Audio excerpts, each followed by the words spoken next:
Good morning, Bread of Life. Today we'll continue in our discussion in regards to living a fulfilled life, and we'll do that today by talking more as far as health. You probably heard the notion that health is wealth, and in reality, it's really good to eat healthy and also have healthy habits because being healthy is more than just a state of being. It's a lifestyle. So it's consciously making decisions in which you have your health in mind at the forefront. And so today I'll reference a few scriptures in which the Bible actually does talk about eating and just how God placed a lot of what we need to sustain ourselves as His creation. When He created this earth, a lot of things that we need to sustain ourselves, He already had thought in the forefront in His creation. And so we'll start with Genesis 1:11, where it said, "And God said, Let's the earth sprout vegetation, plants yielding seed, and fruit trees bearing fruit in which is their seed, each according to its kind on the earth. And it was so." Genesis 1:12 says, "The earth is brought forth vegetation, plant yielding seeds according to their own kinds, and trees bearing fruit in which is their seed, each according to its kind. And God saw that it was good." And then further along in the chapter of Genesis, when God was creating the earth and everything that would be as we would know and today, is it said, "God, behold, I have given you every plant yielding seed that is on the face of all the earth, and every tree with seed in its fruit. You shall have them for food, and to every beast of the earth, and to every bird of the heavens, and to everything that creeps on the earth. Everything has the breath of life. I have given every green plant for food," and it was so. "And God saw everything that He had made, and behold, it was very good. And there was evening, and there was morning, the sixth day." And so those are just a few examples of the many references of the Bible in which we talk about how God made vegetation, talked about His creations of beasts, animals, and we are also reflections of His creations. And so today I'm going to just give a few tidbits as far as things in which we would want to consider as far as how we could live a more fulfilled lifestyle by having more healthy lifestyle choices in what we put in our bodies and just kind of what we do to sustain ourselves on the day-to-day. So in those initial scriptures that I just referenced, it was a lot of talk about vegetation. And in previous times in history, we don't really see much discussion in regards to eating a lot of meat. Today, pretty much every meal is incorporated with chicken, beef, pork, more of those heavier meats. But I know in ancient times, especially I know in early in the Greek civilization, they had a very vegetarian-based diet, and actually the consumption of meat was frowned upon because it was associated with death. And so because fruits, they grow, you can harvest the fruit, the seeds, and then also pretty much continue on that cycle of growth and harvesting. That's why vegetation, fruits and vegetables, were considered to be looked at as the ideal meal, and that's just how people live their lives. So I have a few references as to why many people should look more into incorporating more of the fruits and vegetables into their diets. Again, there's nothing wrong with eating meat, but you don't want to have too much. As we say, too much of anything is not good. Everything is good in moderation. So the National Health, the NHS has 5 reasons for eating pretty much 5 portions of fruits and vegetables a day. So 1, fruits and vegetables are a good source of vitamins and minerals, including folate, vitamin C, and potassium. And so we get many of our fruits and vitamins from fruits and vegetables, but that's why you see a lot of supplement stores that are pretty big today, because fruits and vegetables have kind of declined to be an important part in the American society's diet. The American society is very rooted in salt and sugar, which, as we see with how the health industry is today, do more harm than good. So it's very good that we kind of balance out those things with fruits and vegetables. And so again, vitamins and minerals are pretty much the key building blocks that our bodies need to continue to go. I guess it's almost analogous to a car. I would consider the human body is not too different from the car, except with the car, you put gas into a car. Now, whether you just have a Kia or you have a Mercedes-Benz, you have regular, unleaded, all the way up to premium. However, when it comes to what we eat, it's still kind of the same concept. There's food that is good for you, fruits and vegetables, and even things that you might not consider to be good. It still can be good for you considering how it's prepared. But at the same time, we have foods that we know obviously are not good for us, which are foods that are heavy in sugar, heavy in salts, and fatty oils, which, as we see with a lot of doctors and practitioners, they always recommend to stay away from high fatty foods due to their contributions to a lot of conditions that a lot of people face, such as high cholesterol, hypertension, a lot of inflammation of certain areas and things like that. So that's just one thing that we want to also keep in mind, is that although these fruits and vegetables are healthy, yes, they have things in them that our bodies need. And so the second one, they're an excellent source of dietary fiber, which can help to maintain a healthy gut and prevent constipation and other digestion problems. A high fiber diet can also reduce your risk of bowel cancer.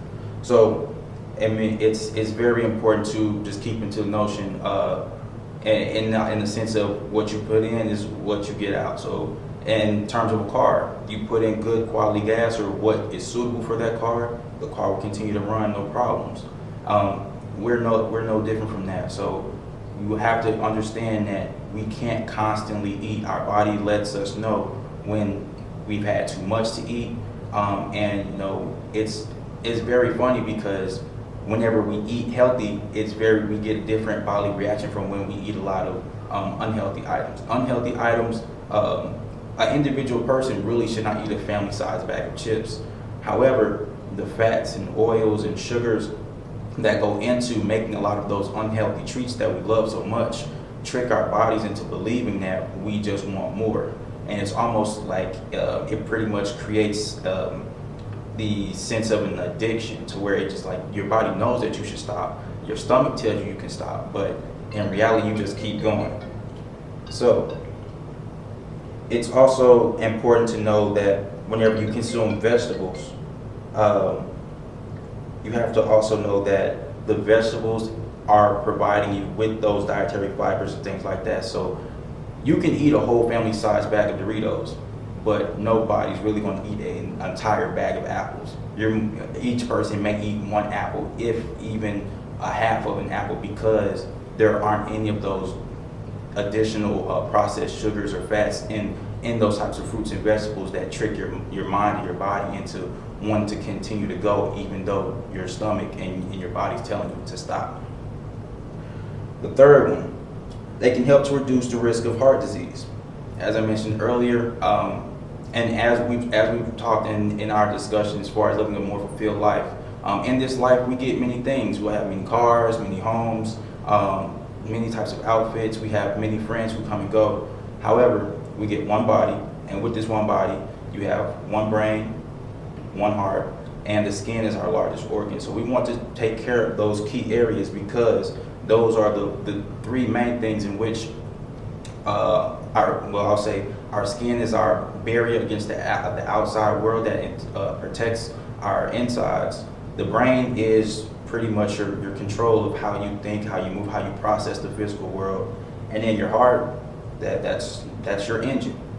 And so in order to make sure you don't have heart disease, or again, being analogous to a car, making sure you keep your check engine light from coming on, you have to make sure that you want to have good performance and a good quality of lifestyle. You want to have a good input so you can continue to have a good output. Number 4, fruit and vegetables contribute to a healthy, balanced diet. So again, fast food is very common in this society, and Um, and the most common side that comes with fast food meals is fries. Potatoes, potatoes are a vegetable, but they're a starchy vegetable. When we look at fruits and vegetables, we want things that are green. We want things that are red, blue. The colors of the fruits and vegetables that we consume are more than just colors, but they actually signify specific things, and we'll touch on that later.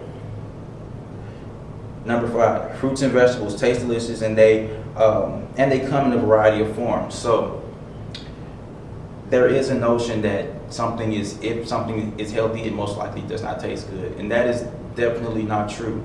However, it may not be filled with the amount of sugar that is commonly suitable to your taste palate, but in reality, it was never meant for us to consume a lot of processed sugars and a lot of salt and food additives. So we have to keep in mind that what's readily available and what's convenient is not always best for us. And also, we can also, in addition to us living a more fulfilled life and making the most of the life that we have, we need to, again, as we've seen with this pandemic, we've seen how this pandemic has slowed things down for not only just America, but for the world as a whole. And looking at that and how we can see how life has slowed down, we should look at ourselves and realize that we only get one life, and time is something that we don't get back. So we should take some time to consider what we eat, and also look to prepare more of our meals for ourselves. And so I would also like to note that whenever we do eat, we want to make sure that we do things in a nice fashion. So I know it's very commonplace to eat a very large meal and then feel tired and want to go to sleep. That's not really the case, because it's not the most ideal case, because the body needs time to digest what you've just taken in. So again, being analogous to a car, if gas is what a car runs off of, food is what our bodies runs off of. Food is our fuel, and so we eat in order to live, but we should not live to eat.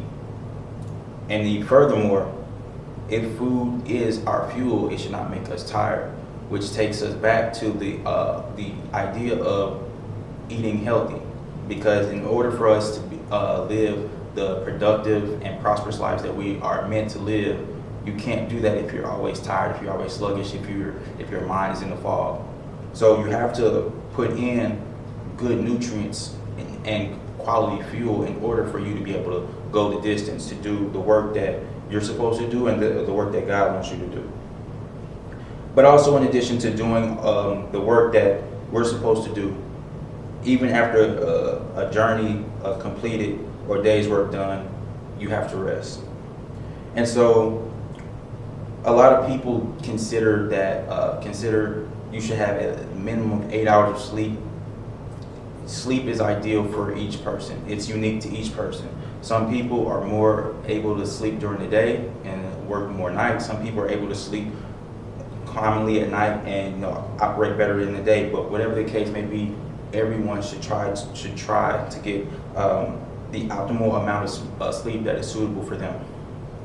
And so, because sleep is a heavy topic that many Americans tend to overlook and not really understand, I'll just provide a few facts about sleep and reasons why sleep is very important. So sleep is an essential function that allows the body and mind to recharge. It leaves you refreshed and alert when you wake up. Healthy sleep also helps the body to remain healthy and to starve off diseases. Without enough sleep, the brain cannot function properly, and it impairs the ability to concentrate, think clearly, and process memories. So oftentimes, a lot of people may have headaches, trouble remembering things. Where did I put my keys? Where did I leave my homework? Trouble with directions. Some people are just naturally bad with directions. But in general, a lot of things that people have obstacles remembering or processing can be due to lack of sleep. So if you pair not sleeping with not eating properly, you can already see how things can kind of become more difficult, and over a longer period of time can help contribute to a lot of the types of health issues that we commonly hear and see a lot of people who we know battle. So I'm going to provide you with a few reasons as to why sleep is very important, more reasons. So research has shown that sleep has been associated with having higher body weight. So for those of us who are looking to lose weight or maintain a healthy weight, it's going to be a lot harder to do that, or it's going to be hard to combat unnecessary weight gain if we're not getting enough sleep, because our body is pretty much staying in overdrive, and it's making a lot of biological processes that should work when we sleep inactivate, and it's putting a lot of the processes that that kind of take a break while we sleep, is making them work overtime. So we want to be able to give our body the proper balance that it needs, because when we sleep, that gives us our time to grow. And if you notice, the two fastest growth points in our lives are when we're infants and during the early stages of our teenage years. Babies typically sleep around 14 to 17 hours a day, because that's a high growth period in which that's the start of the life cycle. And then additionally, teens in the early, 10 and I'd say between 10 to 15, in that range, that's when we commonly call a growth spurt. That's another time in which growth is rapid, and also sleep and proper nutrition is very important. So another reason why sleep is important is because we can, as we touched on, sleep is associated with improving concentration and productivity. It is also very good for people who like to exercise or participate in athletics. It also plays a role in the athletic performance. Now, research also suggests that people who don't get enough sleep have a greater risk of developing heart disease or suffering stroke. And that is because of sleep quality and duration in which you get sleep, it increases those risk factors that contribute to heart disease and the unfortunate instance of a stroke. So we want to arm ourselves with the proper tools and the proper habits in order for us to continue to live a prosperous and healthy life.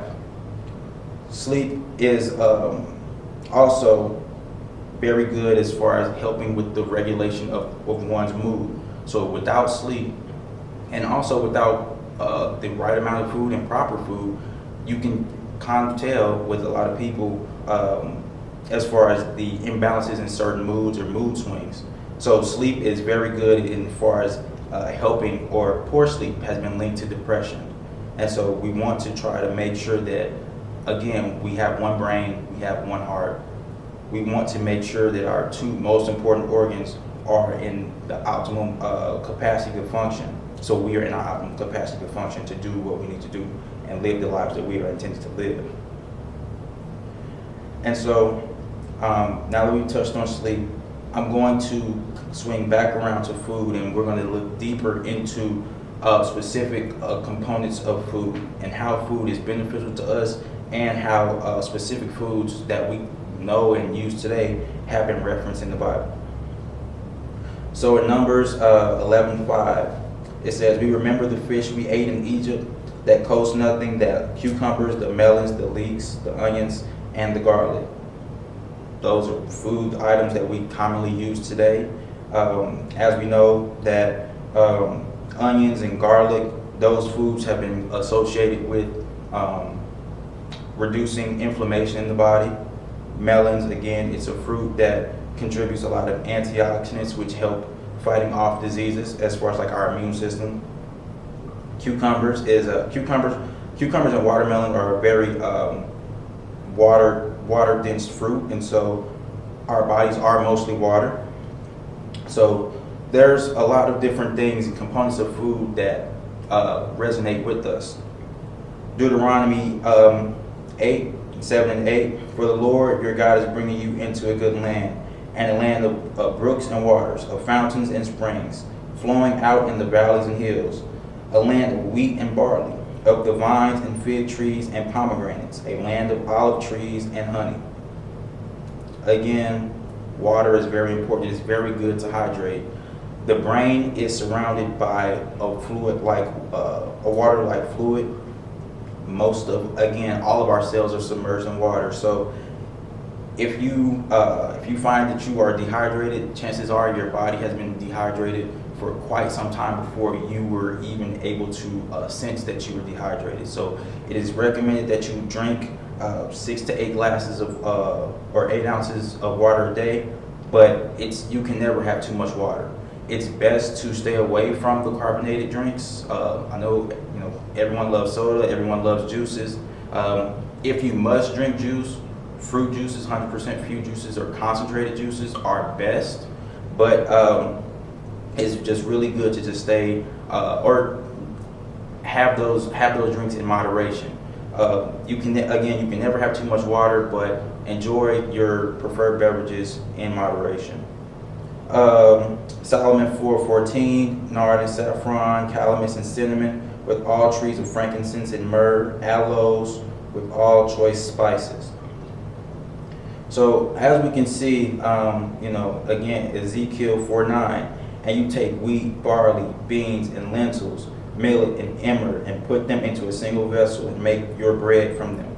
During the number of days that you lie on your side, 390 days, and you shall eat it. The Bible references a lot of the foods that we commonly see now in a food pyramid or just in a typical health class.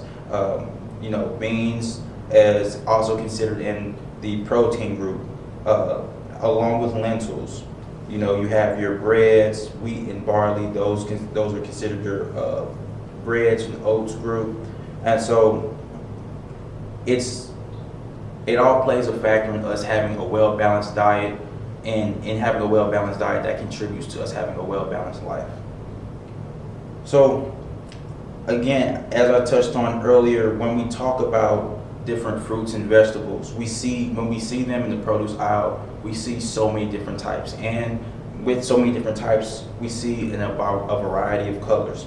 We see tomatoes, we have grapes, apples, and even with those few examples that I named, you have green, yellow, red tomatoes, red apples, green grapes, red grapes. And then you also have blueberries, raspberries, blackberries. So with each fruit and vegetable item that I mentioned and did not mention being unique in itself and also its color, each color variant of the fruit and vegetable that God created has a meaning. So I'm going to give you just a few examples of how the colors of fruits contribute to our health. So fruits that have a color of blue or purple. Blue or purple are the presence of anthocyanins, and those are compounds that are antioxidants. And so those colors are most commonly seen in blueberries, eggplants, and those pomegranates. And again, those help with antioxidants and things like that. So people who are taking multivitamins, things for antioxidants, you can get those right from just your darker colored produce. Then you have your greens. A lot of us like greens. You have salads, lettuce, cucumbers, cabbage, broccoli, and those fruits and vegetables, they are rich in vitamin K, folic acid, potassium, and also they also are good sources of antioxidants as well. Then you have your green yellow fruits and vegetables, and these are rich in lutein, which is very important for eye health, which is why you can kind of see that a lot of people harp on carrots for being very good for eye health, but you also have avocado, kiwi, spinach, and pistachio nuts as well that fall into that group as categorized for having the green and yellowish color. Then you have reds. Your reds are more so your tomatoes, watermelons, cranberries, guava, grapes, And your red fruits, they are, again, powerful antioxidants that have been shown to be able to help with preventing certain diseases such as heart attacks, and they also are very rich in things that are called flavonoids. Then you have your yellow and oranges. So again, as we mentioned, they, carrots is known for being good with helping with vision. And so your yellow and orange fruits and vegetables are rich in vitamin A and retinol, which again play in eye health, but they also help contribute to the skin. They help with reducing acne and wrinkle prevention. And then we also have some fruits that have no color at all, but just because they have no color does not mean that they have no beneficial value to our health. And so with these, the prime example being eggplant, these also have a lot of antioxidants, and they also help counter a lot of free radicals that happen in our body. So as we age, our cells regenerate, some die, but as we get older, we want to make sure that new proliferation of cells, they are all healthy, because as we know, cancer is it's essentially the control of the uncontrollable spread of cells. So when our cells divide, again, the cycle of life is no different from plants. You have something, it goes through its life cycle, and then it dies. So whenever our cells go through their life cycle, we want to make sure that they go through the proper life cycle, and that contributes to us making sure that we have an overall good quality of health and an overall good quality of life. And so, in closing, I just want to make sure that we also consider the just mind, body, and soul. So those are the three parts of us that we have to make sure that we hold on to and that we pay great attention to, because we get one life. But with this one life, we have a mind, so we have to make sure mental health is taken seriously, and we have to make sure that we have a healthy state of mind. We have to make sure we have a healthy body in order, again, to do God's work and to just do what we're called to do, fulfill our purpose on this earth. And in the soul, we come to church for as we feed ourselves physically, we come to church to feed our souls spiritually. So having those areas of our well-being, we want to make sure that we have a well-balanced triangle in order for us to live a fulfilled life. And yes, thank you.